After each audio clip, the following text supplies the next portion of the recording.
Alrighty, everybody, we're here today with Sarah, who's kindly joined us and to discuss her experience with the Float Easy course. So let's start by asking Sarah how long ago it was that she bought the course, and why did you buy the course, Sarah?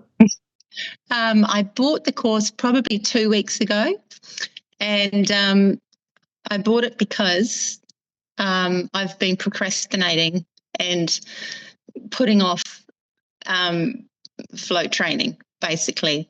And I need to be able to because, like most people, I want mainly to be able to evacuate my horse if I have to. Plus, go places. So what were the issues? What was happening? Well, he was reluctant to go on, and I used food initially, and he would sort of eat while I was on there with him. And then it got to the point where he would not stay on, even with food. He would walk on, take a mouthful, and back out. Yeah. And so mainly it was the backing out really quick that had become a bit of a problem. Yeah, and he busted the bum bar once. Ah, he okay. pushed so much that it just sort of sprung open on me. So it was getting, a That's bit dangerous. Really. So obviously you were leading him on in that process. Yeah, well, it was sort of taking two people really. So someone kind of leading him on and someone at the back giving him a zhuzh. Okay, so leading him in, holding him in, sort of trying to reassure him while someone did the backup. Pretty much, yeah. Okay. And so that worked sometimes, but not all of the time, or did it get to the point where it didn't work any of the time? It worked sometimes, sort of eventually, if I had someone willing to help me. Yeah. But it meant that I was just super anxious about having to go anywhere and didn't really go too many places. Yeah, because, very stressful.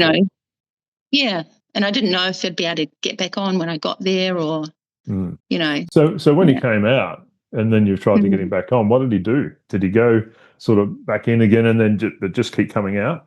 Well, he would resist going on. He swings out to the right. That's his little trick. And any pressure on the float, on his head, he, puts his head right up. And I was really worried he was going to hit his head on the top and stuff. Yeah. So avoidance out the float was swinging away from you. Away from me, yeah. Okay. So what did you used to do with that? Did you used to try and lead him back around to get in? Turning him around in a big circle and starting again was one thing we did.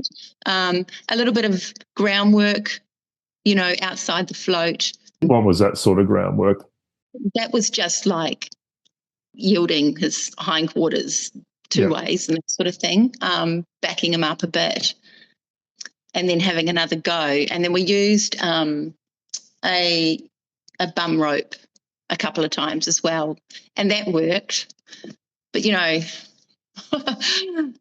a bit not very practical, is it? Well, it's complicated too. Well, again, you got another person involved and there is danger associated with it if it goes a bit pear-shaped. I think that anxiety, it just sort of snowballs, so you then have this big issue.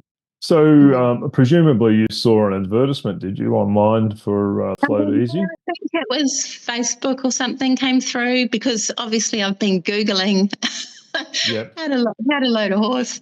And so I've been watching a few different things on YouTube and whatnot. And then your one came up and I thought, I watched it a few times before I committed. Yes. But I saw Donna, a video of her doing it herself.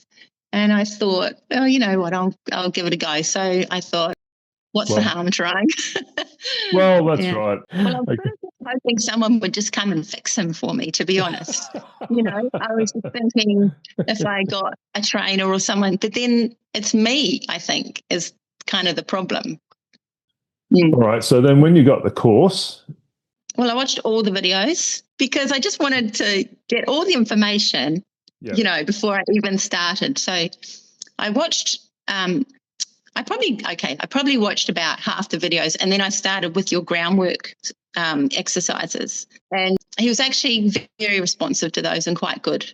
And so then I watched sort of all the videos. I think I did Donna's first, and then I watched your 3 different horses. Yep. And then I just sort of thought, well, I'll just start. And I honestly did not expect it to happen so quick. And I think it was actually very hot. So I did about an hour and a half the first day. Once we'd finished that session, I went back home and I kind of got up to the bit where I felt like I was at and watched it more before I went back the next day and did a bit more. So I kind of did it that way. I did it over about 4 days in blocks. Yeah. So the first day, I think we were there about an hour and a half. So probably about a good hour of getting him up. By the end of the hour, he was loading most times and staying on, I would say, for probably about 10 seconds, which for him is a really long time. Yep. And we did that over and over. And then I sort of left it on a pretty good note. He got on and he was standing nicely. And then I asked him to come off and I just left it because it was, getting warm. Well, one last question then is, did you ever think you were going to be able to train your own horse to get on a float? No. I didn't. I didn't think I could. So I'm just so thrilled that I've managed. I'm amazed, to be honest. It's changed my life.